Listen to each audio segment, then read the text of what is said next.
नमस्कार, मैं ट्विंकल वैष्णव विकास Sharma officially channel पर आपका हार्दिक स्वागत करती हूँ। आज से एक नई पहल के साथ मैं आपके साथ। संघर्ष करना मेरे लिए समस्या नहीं बल्कि मेरा तो शौक है।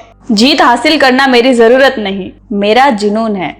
एक बार एक आदमी को अपने गार्डन में टहलते हुए किसी टहनी से लटकता हुआ एक तितली का कुकून दिखाई दिया। अब हर रोज वो आदमी उसे देखने लगा। फिर उसने एक दिन उसे नोटिस किया कि उस कोकून से एक छोटा सा छेद बन गया। फिर और उस दिन वो वहीं बैठ गया और घंटों उसे देखता रहा। उसने देखा कि तितली उसे खोलकर बाहर आने की कोशिश कर रही है, पर बहुत देर तक प्रयास करने के बाद भी वह उस छेद से निकल ही नहीं पाई और वह बिल्कुल शांत हो गई, मानो उसने हार मान ली। इसलिए उस आदमी ने यह निश्चय किया कि वह उस तितली की मदद करेगा। उसने कैंची उठाई और कोकून की ओपनिंग को इतना बड़ा कर दिया कि वह तितली आसानी से बाहर निकल सके।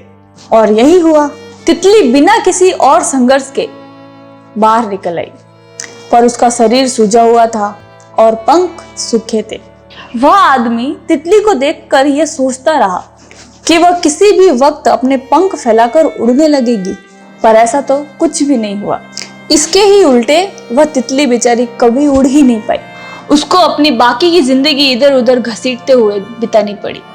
वह आदमी अपनी दया और जल्दबाजी में यह नहीं समझ पाया कि दरअसल कोकून से निकलने वाली प्रक्रिया को प्रकृति ने इतना कठिन इसीलिए बनाया है ताकि ऐसा करने से तितली के शरीर में मौजूदा तरल उसके पंखों में पहुंच सके और वह छेद से बाहर निकलते ही उड़ने लगे। तो दोस्तों, वास्तव में कभी कभी हमारे जीवन में भी संघर्ष ही वह चीज होती है जिसकी हमें सचमुच आवश्यकता होती है। यदि हम बिना किसी स्ट्रगल के सब कुछ पाने लगेंगे तो हम भी एक अपंग के समान ही हो जाएंगे। बिना परिश्रम और संघर्ष के हम कभी उतने मजबूत नहीं बन सकते जितनी हमारी क्षमता है। इसलिए जीवन में आने वाले कठिन पलों को सकारात्मक दृष्टिकोण से देखिए और उससे आप कुछ सीखिए।